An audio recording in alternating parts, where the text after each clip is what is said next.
नारायणं नमस्कृत्य नरं चैव नरोत्तमं देवीं सरस्वतीं व्यासं ततो जयमुदीरयेत्। नमोऽस्तु ते व्यासविशालबुद्धे फुल्लारविन्दायतपत्रनेत्र येन त्वया भारततैलपूर्णः प्रज्वालितो ज्ञानमयः प्रदीपः प्रपन्नपारिजाताय तोत्रवैत्रैकपाणे ज्ञानमुद्राय कृष्णाय गीतामृतदुहे नमः। वसुदेवसुतं देवं कंसचाणूरमर्दनं देवकी परमानन्दं कृष्णं वन्दे जगद्गुरुम्। मूकं करोति वाचालं पङ्गुं लङ्घयते गिरिं यत्कृपातमहं वन्दे परमानन्दमाधवम्। लेतु सदा सुदीन की सहज दया के धाम, जननी जनक राजेश के प्रभु श्री सीताराम। षट्चत्वारिंशदधिक शततमोध्याय। भीमसेन का सौगंधिक कमल लाने के लिए जाना और कदली वन में उनकी हनुमान जी से भेंट। गंधमादन पर्वत के प्रवेश के क्रम में भीमसेन कदली वन में जाने के सौगंधिक कमल लाने के लिए जा रहे हैं और यह प्रसंग बहुत ही सुंदर प्रसंग है। वैशंपायनवाच तत्र ते पुरुषव्याघ्राः परमं शौचमास्थिताः षड्रात्रमवशन वीरा धनंजय दिदृक्षवः। वैशंपायन जी कहते हैं, जन्मेजय वे पुरुष सिंह वीर पांडव अर्जुन के दर्शन के लिए उत्सुक हो वहां परम पवित्रता के साथ 6 रात रहे। ततः पूर्वोत्तरे वायु प्लवमानो यदृक्षया सहस्रपत्र मरकाभम दिव्यम पद्ममुपाहरत। तदनंतर ईशान कोण की ओर से अकस्मात वायु चली, उसने सूर्य के समान तेजस्वी एक दिव्य सहस्रदल कमल लाकर वहां डाल दिया। तदवैक्षत पांचाली दिव्य गंधम मनोरमम अनिले नारितम भूमौ पतितम जलजम शुचि तच्छुभाशुभमासाद्य सौगंधिकमनुत्तमम् अतीव मुदिता राजन भीमसेन मथाब्रवीत। जन्मेजय वह कमल बड़ा मनोरम था, उससे दिव्य सुगंध फैल रही थी। शुभ लक्षणा द्रौपदी ने उसे देखा और वायु के द्वारा लाकर पृथ्वी पर डाले हुए उस पवित्र शुभ एवं परम उत्तम सौगंधिक कमल के पास पहुंचकर अत्यंत प्रसन्न हो भीमसेन से इस प्रकार कहा। पश्य दिव्यम सुरुचिरम भीम पुष्पम अनुत्तमम गंध संस्थान संपन्नम मनसो मम नंदनम इदम च धर्मराज्ञाय प्रदास्यामि परंतप हरेदम मम कामाय काम्यके पुनराश्रमे। भीम देखो तो यह दिव्य पुष्प कितना अच्छा और कैसा सुंदर है, मानो सुगंध ही इसका स्वरूप है। यह मेरे मन को आनंद प्रदान कर रहा है, परंतप मैं इसे धर्मराज को भेंट करूंगी। तुम मेरी इच्छा की पूर्ति के लिए काम्यक वन के आश्रम में इसे ले चलो। यदि ते हम प्रिया पार्थ बहूनि मान्युपाहर तान्यहम नेतुम इच्छामि काम्यकम पुनराश्रमम। कुंती नंदन, यदि मेरे ऊपर तुम्हारा प्रेम है तुम मेरे लिए ऐसे ही बहुत से फूल ले आओ, मैं इन्हें काम्यक वन में अपने आश्रम पर ले चलना चाहती हूँ। एवं मुक्त्वा शुभापांगी भीमसेन निंदिता जगाम पुष्पमादाय धर्मराजाय तत्तदा। उस समय मनोहर नेत्र प्रांत वाली अनिंद सुंदरी द्रौपदी भीमसेन से ऐसा कहकर और वह पुष्प लेकर धर्मराज युधिष्ठिर को देने के लिए चली गई। अभिप्रायम तु विज्ञाय महिष्याः पुरुषर्षभः प्रियायाः प्रियकामः स प्रायाद् भीमो महाबलः। पुरुष शिरोमणि महाबली भीम अपनी प्यारी रानी के मनोभाव को जानकर उसका प्रिय करने की इच्छा से वहां से चल दिए। वातम तमेवाभिमुखो यतस्तत पुष्पमागतम आज हिर्सुर्जगामाशु स पुष्पाण्य परायणयपि। वे उसी तरह के और भी फूल ले आने की अभिलाषा से तुरंत पूर्वोक्त वायु की ओर मुख करके उसी ईशान कोण में आगे बढ़े जिधर से वह फूल आया था। रुक्म पृष्ठम धनुर्गृहेयम शरांश्चाशी विशोपमान मृगराडीव संक्रुद्ध प्रभिन्नैव कुंजरः। उन्होंने हाथ में वह अपना धनुष ले लिया जिसके पृष्ठभाग में स्वर्ण जड़ा हुआ था साथ ही विषधर सर्पों के समान भयंकर बाण भी तर्कस में रख लिए। फिर क्रोध में भरे हुए सिंह और मद की धारा बहाने वाले मतवाले गजराज की भांति निर्भय होकर आगे बढ़े।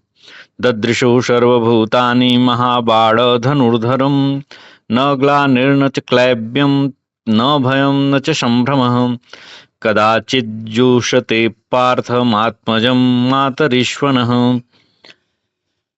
द्रौपद्याः प्रियमन्वीक्षन् स बाहुबलमाश्रितः व्यपेत भयसम्मोहः शैलमभ्यपतद्बली स ते द्रुमलता गुल्मच्छन्नं नीलशिलातलम्। महान धनुष बाण लेकर जाते हुए भीमसेन को उस समय सब प्राणियों ने देखा। उन वायुपुत्र कुंती कुमार को कभी ग्लानि, विकलता, भय अथवा घबराहट नहीं होती थी। द्रौपदी का प्रिय करने की इच्छा से अपने बाहुबल का भरोसा करके और मोह से रहित बलवान भीमसेन शैल के समान शिखर पर चढ़ गए। वह पर्वतों, वृक्षों, लताओं और झाड़ियों से आच्छादित था। उसकी शिलाएं नीले रंग की थीं।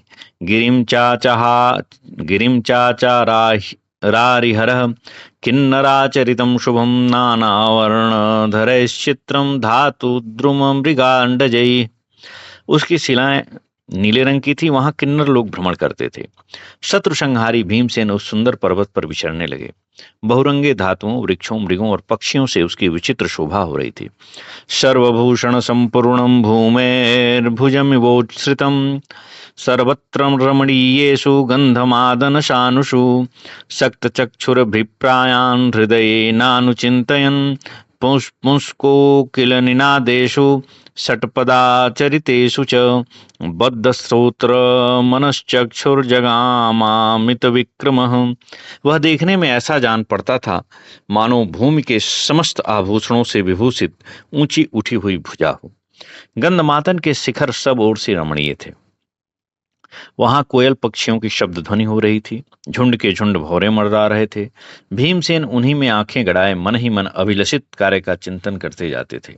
अमित पराक्रमी भीम के कान, नेत्र और मन उन्हीं शिखरों में अटके रहे, अर्थात उनके कान वहां के विचित्र शब्दों को सुनने में लग गए, आंखें वहां के अद्भुत दृश्यों को निहारने लगी और मन वहां की अलौकिक विशेषता के विषय में सोचने लगा और वे अपने गंतव्य स्थान की ओर अग्रसर होते चले गए। आजृगंस महातेजा सर्वत कुसुमोद्भवम् गंधमुद्दामो वने मत्त इव द्विपः विज्यमानः सुपुण्येन नानाकुसुमगन्धिना पितुः संस्पर्श शीतेन गंधमादन वायुना ह्रियमाण श्रमः पित्रा संप्रशिष्ट तनुरुह। वे महातेजस्वी कुंती कुमार सभी ऋतुओं के फूलों के उत्कट सुगंध का आस्वादन करते हुए वन में उद्दाम गति से विचरने वाले मदोन्मत्त गजराज की भांति चले जा रहे थे। नाना प्रकार के कुसुमों से सुवासित गंधमादन की परम पवित्र वायु उन्हें पंखा झल रही थी। जैसे पिता को पुत्र का स्पर्श शीतल और सुखद जान पड़ता है, वैसा ही सुख भीमसेन को उस पर्वतीय वायु के स्पर्श से मिल रहा था। उनके पिता पवन देव उनकी सारी थकावट हर लेते थे। उस समय हर्षातिरेक से भीम के शरीर में रोमांच हो रहा था। स यक्ष गंधर्वसुर ब्रह्मर्षि गण सेवितम विलोकयामास तदा पुष्प हेतुररिंदमः। शत्रुघ्न भीमसेन उस समय पूर्वोक्त पुष्प की प्राप्ति के लिए एक बार यक्ष गंधर्व देवता और ब्रह्मर्षियों से सेवित उस विशाल पर्वत पर दृष्टिपात किया। विषमक्षदैर्चितैरनुलिप्त इवांगुलैः वलिभिर्धातु विच्छेदैः कांचनांजनराजतैः सपक्षमिमृत्यन्तं पार्श्वलग्नैः पयोधरैः। उस समय अनेक धातुओं से रंगे हुए सप्तवर्ण के पत्तों द्वारा, सप्तपर्ण का मतलब चितवन हुआ, के पत्तों द्वारा उनके ललाट में विभिन्न धातुओं के काले, पीले और सफेद रंग लग गए थे, जिससे ऐसा जान पड़ता था मानो अंगुलियों द्वारा त्रिपुंड चंदन लगाया गया हो। उस पर्वत शिखर के उभय पार्श्व में लगे हुए मेघों से उनकी शोभा ऐसी हो रही थी मानो वह पुनः पंखधारी होकर नृत्य कर रहा है। मुक्ताहारैरिवचितं च्युतैः प्रस्रवणोदकैः अविरामदरी कुंज निर्झरोदक कंदरम। निरंतर झरने वाले झरनों के जल उस पहाड़ के कंठ देश में अवलंबित मोतियों के हार से प्रतीत हो रहे थे। उस पर्वत की गुफा, कुंज, निर्झर, सलिल और कंदराएं सभी मनोहर थे। अप्सरोऽनुपुररवैः प्रनृत्तवरवर्हिणं दिवाग्दिग्वारणविशालाग्रैर्घृष्टोपलशिलातलम। वहां अप्सराओं के नूपुरों की मधुर ध्वनि के साथ सुंदर मोर नाच रहे थे। उस पर्वत के एक एक रत्न और शिलाखंड पर दिग्गजों के दांतों की रगड़ का चिन्ह अंकित था। सस्रस्तां सुखमिवावोक्षभ्यैर्निम्नगा निःसृतैर्जलैः सशष्पकवलैः स्वस्थैर्दूरपरिवर्तिभिः भयानभिज्ञैर्हरिणैः कौतूहलनिरीक्षितः चालयन्नुरुवेगेन लताजालन्यनेकषः आक्रीडमानो हृष्टात्मा श्रीमान् वायुसुतो ययौ प्रिया मनोरथं कर्तुमुद्यतश्चारुलोचनः। निम्नगामी नदियों से निकला हुआ क्षोभ रहित जल नीचे की ओर इस प्रकार बह रहा था मानो उस पर्वत का वस्त्र खिसक कर गिरा जाता हो। भय से अपरिचित और स्वस्थ हिरण मुंह में हरे घास का कौर लिए पास ही खड़े होकर भीमसेन की ओर कौतूहल भरी दृष्टि से देख रहे थे। उस समय मनोहर नेत्रों वाले शोभाशाली वायुपुत्र भीम अपने महान वेग से अनेक लता समूहों को विचलित करते हुए हर्षपूर्ण हृदय से खेल सा करते हुए जा रहे थे। वे अपनी प्रिया द्रौपदी का प्रिय मनोरथ पूर्ण करने को सर्वथा उद्यत थे। प्रांशु कनक वर्णाभ सिंह संहननो युवा मत्तवारण विक्रांतो मत्तवारण वेगवान। उनकी कद बहुत ऊंची थी। शरीर का रंग स्वर्ण सा दमक रहा था। उनके संपूर्ण अंग सिंह के समान सुदृढ़ थे। उन्होंने युवावस्था में पदार्पण किया था। वे मतवाले हाथी के समान मस्तानी चाल से चलते थे। उनका वेग मदोन्मत्त गजराज के समान था। मत्तवारण ताम्राक्षो मत्तवारण वारण प्रिय पार्श्वोपविष्टाभिर्व्यावृत्ताभिर्विचेष्टितैः यक्षगन्धर्वयोषाभिर्दृश्याभिर्निरीक्षितः नवावतारो रूपस्य विक्रीडन्निव पाण्डवः चचार रमणीयेषु गन्धमादन शानुषु संस्मरन् विविधान् क्लेशान् दुर्योधन कृतान् बहून् द्रौपद्या मनवासिन्याः प्रियं कर्तुं समुद्यतः शोचिन्तयन् गते स्वर्गम् अर्जुने मयि चागते पुष्पहेतोः कथं त्वार्यः करिष्यति युधिष्ठिर स्नेहान्नरवरो नूनमविश्वासात् बलस्य च नकुलं सहदेवं च न मोक्ष्यति युधिष्ठिर कथं तु कुसुमावाप्तिः स्यात् शीघ्रमिति चिन्तयन् प्रतस्थे नरशार्दूलः पक्षिराडिव वेगितः सज्जमानमनोदृष्टिः फुल्लेषु गिरिशानुषु। मतवाले हाथी के समान ही उनकी लाल लाल आंखें थीं। वे समरभूमि में मदोन्मत्त हाथियों को भी पीछे हटाने में समर्थ थे।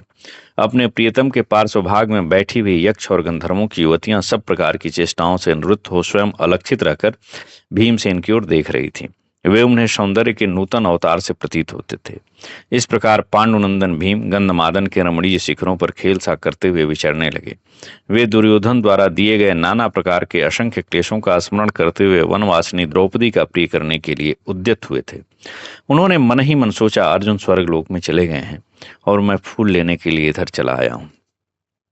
ऐसी दशा में आर्य युधिष्ठिर कोई कार्य कैसे करेंगे? नरश्रेष्ठ महाराज युधिष्ठिर नकुल और सहदेव पर अत्यंत स्नेह रखते हैं। उन दोनों के बल पर उन्हें विश्वास नहीं है, अतः वे निश्चय ही उन्हें नहीं छोड़ेंगे, अर्थात कहीं नहीं भेजेंगे। अब कैसे मुझे शीघ्र यह फूल प्राप्त हो, यह चिंता करते हुए नरश्रेष्ठ भीम पक्षीराज गरुण के समान वेग से आगे बढ़े। उनके मन और नेत्र फूलों से भरे हुए पर्वतीय शिखरों पर लगे हुए थे।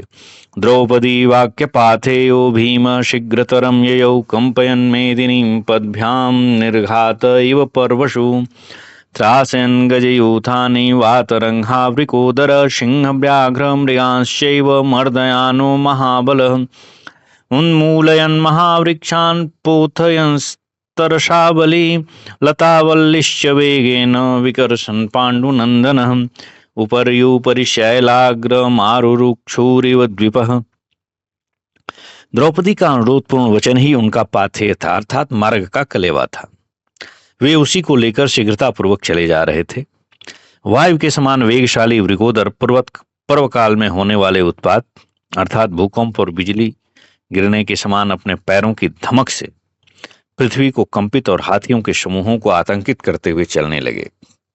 वे महाबली कुंती कुमार सिंहों, व्याघ्रों और मृगों को कुचलते तथा अपने वेग से बड़े बड़े वृक्षों को जड़ से उखाड़ते और विनाश करते हुए आगे बढ़ने लगे। पांडुनंदन भीम अपने वेग से लताओं और बल्लरियों को खींचे लिए जाते थे। वे ऊपर ऊपर जाते हुए ऐसे प्रतीत होते थे मानो कोई गजराज पर्वत की सबसे ऊंची चोटी पर चढ़ना चाहता हो।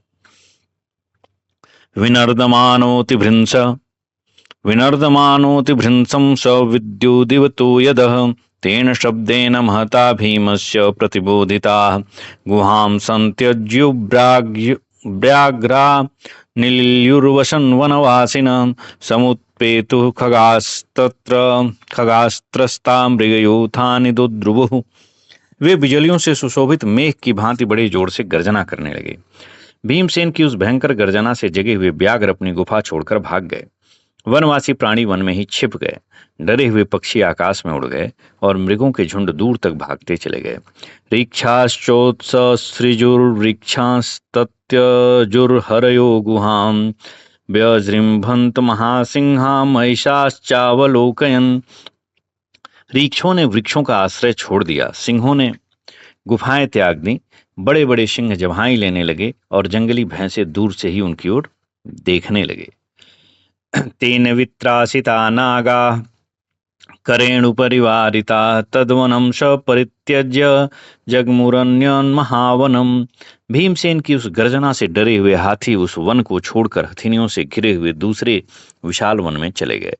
वराह मृग संघाश्च महिषाश्च वनेचराः व्याघ्र गोमायु संघाश्च प्रणेदुर्गवयैः सह रथांगशाल्वदार्त्युहा हंसकारण्डवप्लवाः शुकाः पुंस्कोकिलाः क्रौंचा विसंज्ञा भेजिरे दिशः। सुअर, मृग समूह, जंगली भैंसे, बाघों तथा गीदड़ों के समुदाय और गवाय, ये सब के सब एक साथ चित्कार करने लगे। चक्रवाक, चातक, हंस, कारंडव, प्लव, शुक, कोकिल और क्रौंच आदि पक्षियों ने अचेत होकर भिन्न भिन्न दिशाओं की शरण ली। तथान्ये दर्पिता नागाः करेणुशर पीडिताः सिंह व्याघ्राश्च संक्रुद्धा भीमसेन मथाद्रवन् शक्रिन्मूत्रं च मुञ्चाना भय विभ्रांत मानसाः व्यादितास्या महारौद्राभ्यनदन् भीषणान् रवान्। तथा हथिनियों के कटाक्ष बाण से पीड़ित हुए दूसरे बलोन्मत्त मृग गजराज, सिंह और व्याघ्र क्रोध में भरकर भीमसेन पर टूट पड़े। वे मलमूत्र छोड़ते हुए मन ही मन भय से घबरा रहे थे और मुंह बाए हुए अत्यंत भयानक रूप से भैरव गर्जना कर रहे थे। ततो वायुसुतः क्रोधात् स्वबाहुबलमाश्रितः गजेन्यान् गजान् श्रीमान् सिंहेन वा विभुः तलप्रहारैरन्याश्च व्यहनत् पाण्डवो बले ते वध्यमाना भीमेन सिंह व्याघ्रतरक्षवः भयाद् विससृजुर्भीमं सकृन्मूत्रं स च शुश्रुवुः प्रविवेश ततः क्षिप्रं तान् पास्य महाबलः वनं पाण्डुसुतः श्रीमान् शब्देनापूरयन् दिशः। तब अपने बाहुबल का भरोसा रखने वाले श्रीमान वायुपुत्र भीम ने कुपित हो एक हाथी से दूसरे हाथियों को, एक सिंह से दूसरे सिंहों को मार भगाया तथा उन महाबली पांडुकुमार ने कितनों को तमाचों के प्रहार से मार डाला। भीमसेन की मार खाकर सिंह, व्याघ्र और चीते भय से उन्हें छोड़कर भाग चले तथा घबरा कर मलमूत्र करने लगे। तदनंतर महान शक्तिशाली पांडुनंदन भीमसेन ने शीघ्र उन सबको छोड़कर अपनी गर्जना से संपूर्ण दिशाओं को गुंजाते हुए एक वन में प्रवेश किया। अथा पश्यन् महाबाहुर्गन्धमादन शानुषु सुरम्यं कदलीखण्डं बहुयोजन विस्तृतं तमभ्यगच्छद्वेगेन क्षोभयिष्यन् महाबलः महागजैवास्रावि प्रभञ्जन विविधान् द्रुमान् उत्पाटय कदलीस्तम्भान् बहुतालसमुच्छ्रयान् चिक्षेपतरसा भीम समन्ताद् बलिनाम्बर विनदन् सुमहातेजा नृसिंहम् इव दर्पितः ततः सत्त्वान्युपाक्राम बहूनि सुमहान्ति च रुरुवा नरसिंहांश्च महिषांश्च जलाशयान् तेन शब्देन चैवाथ भीमसेन रवेण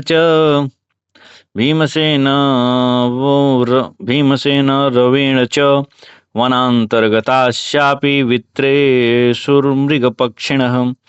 इसी समय गंधमादन के शिखरों पर महाबाहु भीमसेन ने एक परम सुंदर केले का बगीचा देखा, जो कई योजन दूर तक फैला हुआ था।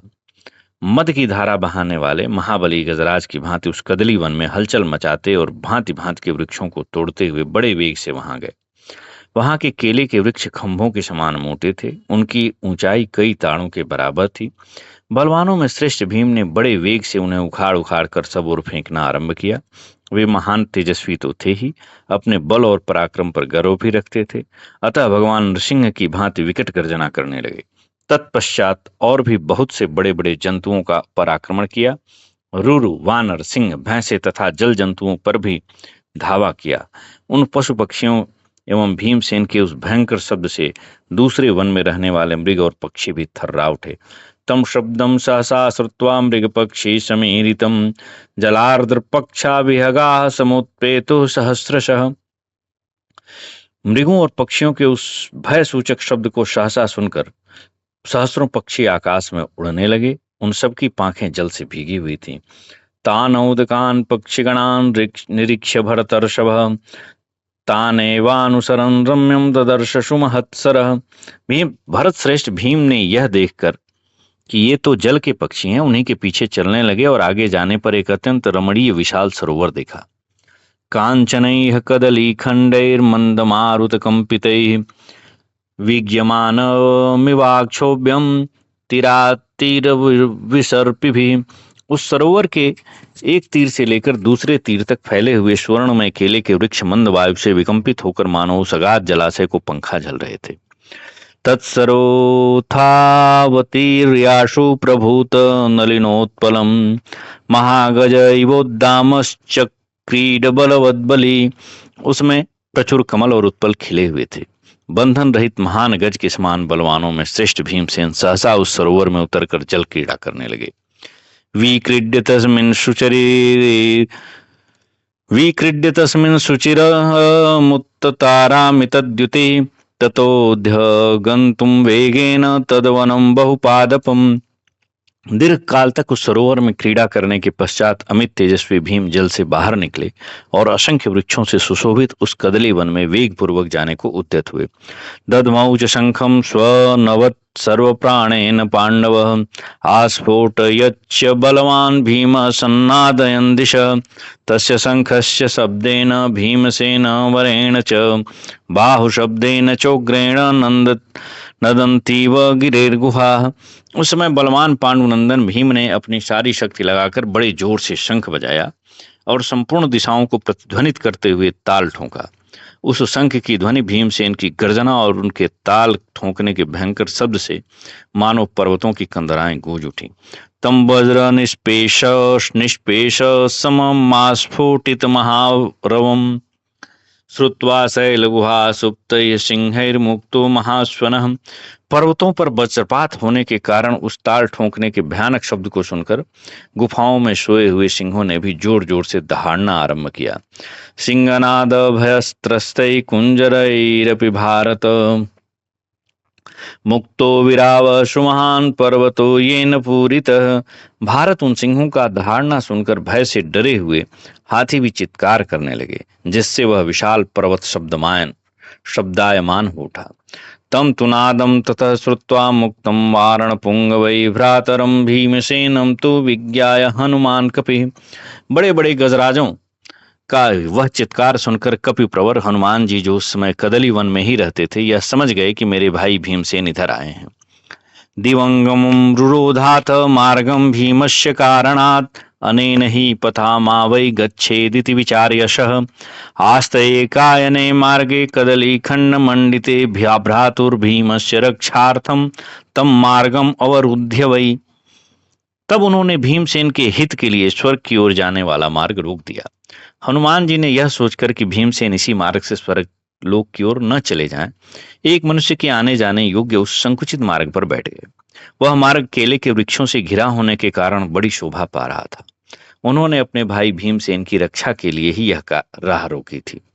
मात्र प्राप्य से मात्र प्राप्स्यति शापम शापम वा धर्षणाम वेति पांडव कदली खंड मध्यस्थो एवं संचिन्त्य वानरः प्राजृंभत महाकायो हनुमान नाम वानरः कदली खंड मध्यस्थो निद्रावसगतस्तदा जृंभमाणः सुविपुलं शक्रध्वजमिवोच्छ्रितम् आस्फोटयच्चलांगूलमिन्द्रासने समस्वनम्। कदली वन में आए हुए पांडु भीमसेन को इस मार्ग पर आने के कारण किसी से शाप या तिरस्कार न प्राप्त हो जाए, यह विचार कर ही कपिप्रवर हनुमान जी उस वन के भीतर स्वर्ग का रास्ता रोककर सो गए। उस समय उन्होंने अपने शरीर को बड़ा कर लिया था। निद्रा के वशीभूत होकर जब वे जम्हाई लेते और इंद्र की ध्वजा के समान ऊंचे और विशाल लंगूर को फटकारते, उस समय वज्र की गड़गड़ाहट के समान आवाज होती। तस्य लांगुल निनदम पर्वत सुगुहा मुखैः उद्गारमिव गौरनंदन्तुरसरसज समन्ततः। उस पर्वत की पूंछ की फटकार के वह पर्वत उनकी पूंछ की फटकार के उस महान शब्द को सुंदर कंदरारूपी मुखों द्वारा सब ओर से प्रतिध्वनि के रूप में दोहराता था, मानो कोई शाण जोर जोर से गर्जना कर रहा हो। लांगूलास्फुट शब्दाच्च चलित स महागिरिः विघूर्णमान शिखर समन्तात्पर्यशीर्यत स लांगूलरवस्तस्य मत्तवारण निष्वनम् अंतर्धाय विचित्रेषु चचार गिरिशानुषु। पूंछ के फटकारने की आवाज से वह महान पर्वत हिल उठा, उसके शिखर झूमते से जान पड़े और वह सब ओर से टूट फूट कर बिखरने लगा। वह शब्द मतवाले हाथी के चिघाड़ने की आवाज को भी दबाकर विचित्र पर्वत शिखरों पर चारों ओर फैल गया। सो भीमसेन तत्श्रुत्वा संप्रहिष्ट तनुरुह शब्द प्रभव मनविंछंश्चचार कदलीवनम। उसे सुनकर भीमसेन के रोंगटे खड़े हो गए और उसके कारण को ढूंढने के लिए वो उस केले के बगीचे में घूमने लगे। कदलीवन मध्यस्थ मथपीने शिलातले ददर्शसु महाबाहुर्वानराधिपतिम तदा। उस समय विशाल भुजाओं वाले भीमसेन ने कदली वन के भीतर ही एक मोटे शिलाखंड पर लेटे हुए वानर राज हनुमान को देखा। विद्युत संपात दुष्प्रेक्षम विद्युत संपात पिंगलम विद्युत संपात निनदम विद्युत संपात चंचलम। विद्युत पात के समान चकाचौंध पैदा करने के कारण उनकी ओर देखना अत्यंत कठिन हो रहा था। उनकी अंग कांति गिरती हुई बिजली के समान पिंगल वर्ण की थी। उनका गर्जन तर्जन वज्रपात की गड़गड़ाहट के समान था और वे विद्युत पात के सदृश चंचल प्रतीत होते थे। बाहु स्वस्तिक विन्यस्त पीन ह्रस्व शिरोधरम हस्कंद भूयिष्ठ कायत्वात् तनु मध्य कटितटम किंचिच्चाभुग्न शीर्षेण दीर्घरोमांचितेन च लांगूलेनोर्ध्वगतिना ध्वजेनेव विराजितम। उनके कंधे चौड़े और पुष्ट थे, अतः उन्होंने बाह के मूल भाग को तकिया बनाकर उसी पर अपनी मोटी और छोटी ग्रीवा को रख छोड़ा था और उनके शरीर का मध्य भाग एवं कटि प्रदेश पतला था। उनकी लंबी पूंछ का अग्रभाग कुछ मुड़ा हुआ था, उसकी रोमावली घनी थी और वह पूंछ ऊपर की ओर उठकर फहराती हुई ध्वजा से सुशोभित होती थी। ह्रस्वौष्ठम तम ताम्रजिह्वास्यम रक्तकर्णम चलद्भ्रुमं विवृतं दंष्ट्रान्दशनं शुक्लतीक्ष्णाग्रशोभितम् अपश्यद्वदनं तस्य रश्मिवन्तमिवोडुपं वदनाभ्यन्तरगतैः शुक्लैर्दन्तैरलंकृतम्। उनके ओठ छोटे थे, जीभ और मुख का रंग तांबे के समान था, कान भी लाल रंग के ही थे और भौहें चंचल हो रही थीं। उनके खुले हुए मुख में श्वेत चमकते हुए दांत और दाढ़ें अपने सफेद और तीखे अग्रभाग के द्वारा अत्यंत शोभा पा रही थीं। इन सब के कारण उनका मुख किरणों से प्रकाशित चंद्रमा के समान दिखाई देता था। मुख के भीतर की श्वेत दंतावली उसकी शोभा बढ़ाने के लिए आभूषण का काम दे रही थी। केशरोत्कर्षमिश्रम शोकानामिवोत्करम हिरण्यमयीनां मध्यस्थम कदलीनां महाद्युतिम। स्वर्णमय कदली वृक्षों के बीच विराजमान महातेजस्वी हनुमान जी ऐसे जान पड़ते थे मानो केसरों की क्यारी में अशोक पुष्पों का गुच्छ रख दिया गया। दीप्यमानेन वपुषा स्वर्चिस्मन्तमिवानलं निरीक्षन्तममित्रघ्नं लोचनैर्मधुपिङ्गलैः। वे शत्रुसूदन वानर वीर अपने कांतिमान शरीर से प्रज्वलित अग्नि के समान जान पड़ते थे और अपनी मधु के समान पीली आंखों से इधर उधर देख रहे थे।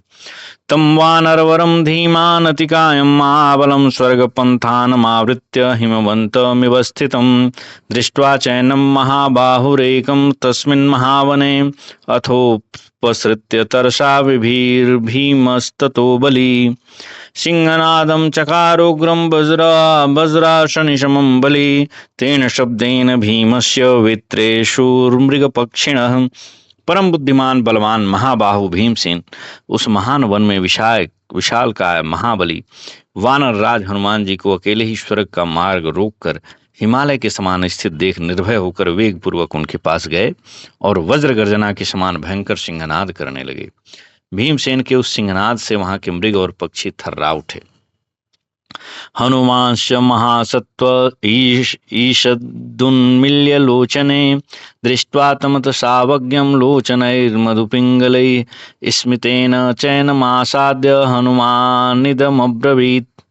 तब महान धैर्यशाली हनुमान जी ने आंखें कुछ खोलकर अपने मधुपिंगल नेत्रों द्वारा अवहेलना पूर्वक उनकी ओर देखा और उन्हें निकट पाकर उनसे मुस्कुराते हुए इस प्रकार कहा। हनुमानुवाच किमर्थं सरुजस्तेहं सुखसुप्तः प्रबोधितः ननु नाम त्वया कार्या दयाभूतेषु जानता। हनुमान जी बोले, भाई मैं तो रोगी हूँ और यहाँ सुख से सो रहा था, तुमने क्यों मुझे जगा दिया? तुम समझदार हो, तुम्हें सब प्राणियों पर दया करना चाहिए। वयम धर्मम न जानीमस्तिर्यज्ञोनिमुपाश्रिता नरास्तु बुद्धि संपन्ना दयाम कुर्वन्ति जंतुषु। हम लोग तो पशु योनि के प्राणी हैं, अतः धर्म की बात नहीं जानते, परंतु मनुष्य बुद्धिमान होते हैं, अतः वे सब जीवों पर दया करते हैं। क्रूरेषु कर्मसु कथम देहवाक् चित्तदूषिषु धर्मधातिषु सज्जन्ते बुद्धिमंतो भवद्विधा। किंतु पता नहीं तुम्हारे जैसे बुद्धिमान लोग धर्म का नाश करने वाले तथा मन, वाणी और शरीर को भी दूषित कर देने वाले क्रूर कर्मों में कैसे प्रवृत्त होते हैं। न त्वं धर्मं विजानासि बुधानोपासितास्त्वया अल्पबुद्धि तया बाल्यानुत्सादयसि यन्मृगान्। तुम्हें धर्म का बिल्कुल ज्ञान नहीं है, मालूम होता है तुमने विद्वानों की सेवा नहीं की है। मंद बुद्धि होने के कारण अज्ञानवश तुम यहाँ के मृगों को कष्ट पहुंचाते हो। ब्रूहि कस्त्वं किमर्थं वा किमिदं वनमागतः वर्जितं मानुषैर्भावैस्तथैव पुरुषैरपि। बोलो तो तुम कौन हो? इस वन में तुम क्यों और किस लिए आए हो? यहाँ तो न कोई मानवीय भाव है और न मनुष्यों का ही प्रवेश है। क्वच त्वयाद्य गंतव्यं प्रब्रूहि पुरुषर्षभ अतः परम गम्योऽयं पर्वत सुदूरारुह। पुरुष श्रेष्ठ, ठीक ठीक बतलाओ, तुम्हें आज इधर कहाँ तक जाना है? यहाँ से आगे तो यह पर्वत अगम्य है, इस पर चढ़ना किसी के लिए भी अत्यंत कठिन है। विना सिद्ध गतिं वीर गतिरत्र न विद्यते देवलोकस्य मार्गोऽयम् अगम्यो मानुषैः सदा। वीर, सिद्ध पुरुषों के सिवा और किसी की यहाँ गति नहीं है। यह देवलोक का मार्ग है जो मनुष्यों के लिए सदा अगम्य है। कारुण्यात् त्वामहं वीर वारयसि वारयामि निबोध मे नातः परम त्वया शक्यं गन्तुमाश्वसि हि प्रभो। वीरवर, मैं दयावशी तुम्हें आगे जाने से रोकता हूँ, मेरी बात सुनो। प्रभो, यहाँ से आगे तुम किसी प्रकार जा नहीं सकते, इस पर विश्वास करो। स्वागतम सर्वथे वेह तवाद्य मनुष्यर्षभ इमान्यमृतकल्पानि मूलानि च फलानि च भक्षयित्वा निवर्तस्व मा वृथा प्राप्स्यसे वधम ग्राह्यं यदि वचो मह्यं हितं मनुज पुंगव। मानव शिरोमणे, आज यहाँ सब प्रकार से तुम्हारा स्वागत है। ये अमृत के समान मीठे फल मूल खाकर यहीं से लौट जाओ, अन्यथा व्यर्थ ही तुम्हारे प्राण संकट में पड़ जाएंगे। नर पुंगव, यदि मेरा कथन हितकर जान पड़े तो इसे अवश्य मानो। इति श्री महाभारते वन पर्वणि तीर्थयात्रा पर्वणि लोमस्तीर्थयात्रायां भीम कदली षण्ड प्रवेशे षट्चत्वारिंशदधिक शततमोध्याय। इस प्रकार से महाभारत वन पर्व के अंतर्गत तीर्थयात्रा पर्व में लोमस तीर्थयात्रा के प्रसंग में भीमसेन का कदली वन प्रवेश विषयक 146वां अध्याय पूरा हुआ। जय श्री कृष्ण। सप्तचत्वारिंशदधिक शततमोध्याय। श्री हनुमान और भीमसेन का संवाद। वैशंपायनवाच एतत् श्रुत्वा वचस्तस्य वानरेन्द्रस्य धीमतः भीमसेनस्तदा वीरः प्रोवाचामित्रकर्षणः। वैशंपायन जी कहते हैं, जन्मेजय, उस समय परम बुद्धिमान वानर राज हनुमान जी का यह वचन सुनकर शत्रुसूदन वीरवर भीमसेन ने इस प्रकार कहा। भीमवाच को भवान किम निमित्तं वा वानरं वपुरा स्थितः ब्राह्मणानंतरो वर्ण क्षत्रियस्त्वां तु पृच्छति। भीमसेन ने पूछा, आप कौन हैं और किस लिए वानर का रूप धारण कर रखा है? मैं ब्राह्मण के बाद का वर्ण क्षत्रिय हूं और मैं आपसे आपका परिचय पूछता हूं। कौरव सोमवंशीय कुंत्या गर्भेण धारित पांडवो वायुतनयो भीमसेन इति श्रुतः। मेरा परिचय इस प्रकार है। मैं चंद्रवंशीय क्षत्रिय हूं। मेरा जन्म कुरुकुल में हुआ है। माता कुंती ने मुझे गर्भ में धारण किया था। मैं वायुपुत्र पांडव हूं। मेरा नाम भीमसेन है। सवाक्यम कुरु वीरस्य स्मितेन प्रतिगृह्यत हनुमान वायुतनयो वायुपुत्रमभाषत। वीरवर भीमसेन का यह वचन मंद मुस्कान के साथ सुनकर वायुपुत्र हनुमान जी ने वायु के ही पुत्र भीमसेन से इस प्रकार कहा। हनुमानुवाच वानरोऽहं न ते मार्गं प्रदास्यामि यथेप्सितं साधु गच्छ निवर्तस्व मा त्वं प्राप्स्यसि वैशसम। हनुमान जी बोले, भैया मैं वानर हूं, तुम्हें तुम्हारी इच्छा के अनुसार मार्ग नहीं दूंगा। अच्छा तो यह होगा कि तुम यहीं से लौट जाओ, नहीं तो तुम्हारे प्राण संकट में पड़ जाएंगे। भीमसेनवाच वैशसं वास्तुसे यद्वान्यन् त्वां पृच्छामि वानर प्रयच्छ मार्गमुत्तिष्ठ मामत्तः प्राप्स्यसे व्यथाम्। भीमसेन ने कहा, वानर मेरे प्राण संकट में पड़े या और कोई दुष्परिणाम भोगना पड़े, इसके विषय में तुमसे कुछ नहीं पूछता हूं। उठो और मुझे आगे जाने के लिए रास्ता दो।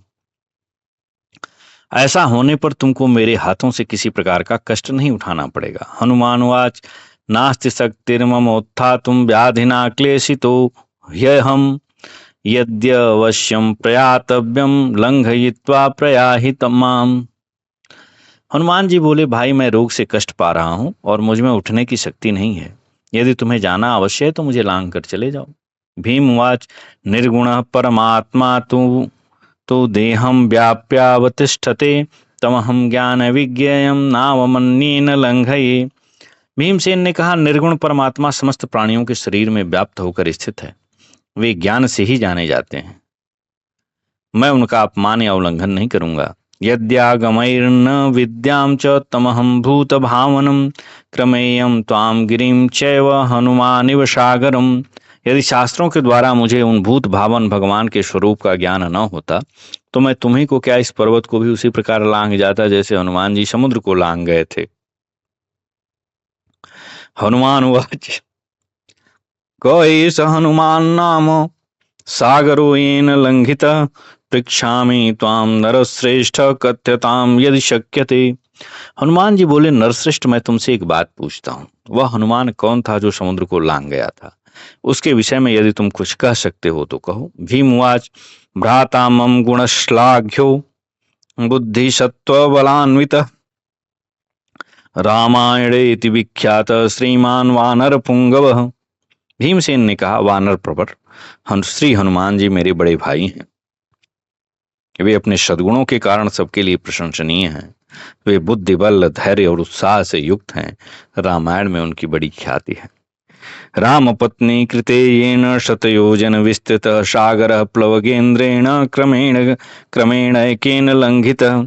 वे वानर श्रेष्ठ हनुमान श्री रामचंद्र जी की पत्नी सीता जी की खोज करने के लिए 100 योजन विस्तृत समुद्र को एक ही छलांग में लांघ गए थे। सौम्य भ्राता महावीर्यस्तुल्यो हम तस्य तेजसा बले पराक्रमे युद्धे शक्तो हम तव निग्रहे। वे महापराक्रमी वानरवीर मेरे भाई लगते हैं। मैं भी उन्हीं के समान तेजस्वी बलवान और पराक्रमी हूं तथा युद्ध में तुम्हें परास्त कर सकता हूं। उत्तिष्ठ देहि मे मार्गम पश्य मे चाद्य पौरुषम मच्छासनम कुर्वाणम त्वाम वा नेष्येयम अक्षयम। उठो और मुझे रास्ता दो तथा आज मेरा पराक्रम अपनी आंखों से देख लो। यदि मेरी आज्ञा नहीं मानोगे तो तुम्हें यमलोक भेज दूंगा। वैशंपायनुवाच विज्ञाय तं बलो मत्तं बाहुवीरेण दर्पितं हृदयेनावहस्येनं हनुमान वाक्यम अब्रवीत। वैशंपायन जी कहते हैं, जन्मेजय भीमसेन को बल के अभिमान से उन्मत्त तथा अपनी भुजाओं के पराक्रम से घमंड में भरा हुआ जान हनुमान जी ने मन ही मन उनका उपहास करते हुए उनसे इस प्रकार कहा। हनुमान उवाच प्रसीद नास्ति मे शक्ति रुत्थातुं जरया नघ ममानुकंपया त्वेतत् पुक्षमुत्सार्य गम्यताम। हनुमान जी बोले, अनघ मुझ पर कृपा करो, बुढ़ापे के कारण मुझ में उठने की शक्ति नहीं रह गई है, इसलिए मेरे ऊपर दया करके इस पूंछ को हटा दो और निकल जाओ। वैशंपायनवाच एवं मुक्ते हनुमता हीन वीर्य पराक्रमं मनसा चिंत्यद भीम स्वबाहुबल दर्पितः। वैशंपायन जी कहते हैं, जन्मेजय हनुमान जी के ऐसा कहने पर अपने बाहुबल का घमंड रखने वाले भीम ने मन ही मन उन्हें बल और पराक्रम से हीन समझा। पुच्छे प्रगृह्य तरसा हीन वीर्य पराक्रमं सालोक्य मंतकस्यैनं नम्नयाम्यद्येह वानरम। और भीतर ही भीतर यह संकल्प किया कि आज मैं इस बल और पराक्रम से शून्य वानर को वेग पूर्वक इसकी पूंछ पकड़कर यमराज के लोक में भेज देता हूं। सावज्ञमथवा में न स्मयं जग्राह पाणिना न चासकच्चालयितुं भीमः पुच्छम महाकपे। ऐसा सोचकर उन्होंने बड़ी लापरवाही दिखाते हुए और मुस्कुराते हुए अपने बाएं हाथ से उस महाकपि की पूंछ पकड़ी, किंतु वे उसे हिला डुला भी न सके।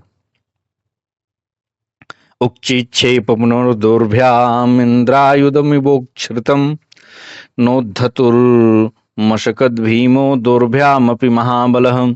तब महाबली भीमसेन ने उनकी इंद्रधनुष के समान ऊंची पूंछ को दोनों हाथों से उठाने का प्रयत्न किया, परंतु दोनों हाथ लगा देने पर भी वे उसे उठा न सके। उत्क्षिप्त भ्रूर्विवृक्ताक्ष संहत भ्रूकुटी मुख स्विन्नगात्रो भवद भीमो न चोद्धर्तुं शशाकतम। फिर तो उनकी भौं तन गई, आंखें फटी सी रह गईं, मुखमंडल में भ्रुकुटी स्पष्ट दिखाई देने लगी और उनके सारे अंग पसीने से तर हो गए। फिर भी भीमसेन हनुमान जी की पूंछ को किंचित भी हिला न सके। यत्नवानपि तु श्रीमान् लांगूलोद्धरणोद्धुरः कपेह पर पार्श्वगतो भीमस्तस्थो व्रीडानताननः प्रणिपत्य च कौन्तेय प्राञ्जलिर्वाक्यमब्रवीत् प्रसीद कपिशार्दूल दुरुक्तं क्षम्यतां मम। यद्यपि श्रीमान भीमसेन उस पूंछ को उठाने में सर्वथा समर्थ थे और उसके लिए उन्होंने बहुत प्रयत्न भी किया, तथापि सफल न हो सके। इससे उनका मुंह लज्जा से झुक गया और वे कुंती कुमार भीम हनुमान जी के पास जाकर उनके चरणों में प्रणाम करके हाथ जोड़े हुए खड़े होकर बोले, कपि प्रवर, मैंने जो कठोर बातें कही हूं उन्हें क्षमा कीजिए और मुझ पर प्रसन्न होइए। सिद्धो वा यदि वा देवो गंधर्वो वाथ गुह्यकः पृष्ठ सन काम्यया ब्रूहि कस्त्वं वानर रूप पृथक रूप धृक्। आप कोई सिद्ध हैं या देवता, गंधर्व हैं या गुह्यक, मैं परिचय जानने की इच्छा से पूछ रहा हूं। बतलाइए, इस प्रकार वानर का रूप धारण करने वाले आप कौन हैं? न चेद गुह्यम महाबाहो श्रोतव्यम चेद भवेन मम शिष्यवत् त्वां तु पृच्छामि उपपन्नोस्मि तेन घ। महाबाहो, यदि कोई गुप्त बात न हो और वह मेरे सुनने योग्य हो तो बताइए। अनग मैं आपकी शरण में आया हूं और शिष्य भाव से पूछता हूं, अतः अवश्य बताने की कृपा करें। हनुमानुवाच यत ते मम परिज्ञाने कौतूहलमरिन्दम तत्सर्वमखिलेन त्वं शृणु पांडवनंदनम। हनुमान जी बोले, शत्रुदमन पांडुनंदन, तुम्हारे मन में मेरा परिचय प्राप्त करने के लिए जो कौतूहल हो रहा है उसकी शांति के लिए सब बातें विस्तार पूर्वक सुनो। अहम केशरिणः क्षेत्रे वायुना जगदायुषा जातः कमलपत्राक्ष हनुमान नाम वानरः। कमल नयन भीम में वानर श्रेष्ठ केसरी के क्षेत्र में जगत के प्राण स्वरूप वायुदेव से उत्पन्न हुआ। मेरा नाम हनुमान वानर है। सूर्यपुत्रं च सुग्रीवं शक्रपुत्रं च बालिनं सर्वे वानर राजानस्तथा वानरयूथपाः उपतस्थुर्महावीर्या मम चामित्रकर्षण सुग्रीवेणा भवत्प्रीतिर्नलिष्याग्निना यथा। पूर्व काल में सभी वानर राज और वानर यूथपति जो महान पराक्रमी थे, सूर्यनंदन सुग्रीव और इंद्र कुमार बाली की सेवा में उपस्थित रहते थे। शत्रुसूदन भीम, उन दिनों सुग्रीव के साथ मेरी वैसी ही प्रेम पूर्ण मित्रता थी जैसी वायु की अग्नि के साथ मानी गई है। निकृतः च ततो भ्राता कस्मिंश्चित् कारणान्तरे ऋष्यमुखे मया सार्धं सुग्रीवो न्यवशच्चिरम्। किसी कारणांतर से बाली ने अपने भाई सुग्रीव को घर से निकाल दिया। तब बहुत दिनों तक वे मेरे साथ ऋष्यमुख पर्वत पर रहे। अथ दाशरथिर्वीरो रामो नाम महाबलः विष्णुर्मानुषरूपेण चचार वसुधातलम्। उस समय महाबली वीर दशरथ नंदन श्री राम, जो साक्षात भगवान विष्णु ही थे, मनुष्य रूप धारण करके इस भूतल पर विचर रहे थे। सपितु प्रेम वंछिन स भार्य सहानुज स धनुर्धन्विनाम श्रेष्ठो दंडकारण्यमाश्रित। वे अपने पिता की आज्ञा पालन करने के लिए पत्नी सीता और छोटे भाई लक्ष्मण के साथ दंडकारण्य की ओर चले आए। दंडकारण्य में चले आए। धनुर्धरों में श्रेष्ठ रघुनाथ जी सदा धनुष बाण लिए रहते थे। तस्य भार्या जनस्थानाक्षलेनापहृता बलात् राक्षसेन्द्रेण बलिना रावणेन दुरात्मना सुवर्णरत्न चित्रेण मृगरूपेण रक्षसा वंचयित्वा नरव्याघ्रम मारीचेन तदानघ। अनक दंडकारण्य में आकर वे जनस्थान में रहा करते थे। एक दिन अत्यंत बलवान दुरात्मा राक्षस राज रावण माया से सुवर्ण रत्न में विचित्र मृग का रूप धारण करने वाले मारीच नामक राक्षस के द्वारा नरश्रेष्ठ श्री राम को धोखे में डालकर उनकी पत्नी सीता को छल पूर्वक हर ले गया। इति श्री महाभारते वन पर्वणि तीर्थयात्रा पर्वणि लोमस तीर्थयात्रायां श्री हनुमत भीम संवादे सप्तचत्वारिंशदधिकशततमोऽध्याय। इस प्रकार श्री महाभारत वन पर्व के अंतर्गत तीर्थयात्रा पर्व में लोमस तीर्थयात्रा के प्रसंग में हनुमान जी और भीमसेन के संवाद विषयक 147वां अध्याय पूरा हुआ। जय श्री कृष्ण। हम लोग जब छोटे थे तो कहा जाता था कि एक दूसरे को नहीं लांघना चाहिए, नहीं तो जिसको लांघ दोगे उसकी लंबाई नहीं बढ़ेगी। जबकि सब में ईश्वर का वास है, इस कारण किसी भी प्राणी को सोच समझकर नहीं लांघना चाहिए। इस प्रसंग को लोक व्यवहार में कैसे लाया गया है और कैसे समझाया गया, संचित रखा गया है, ये बड़ा चिंतनीय विषय है। जय श्री कृष्ण।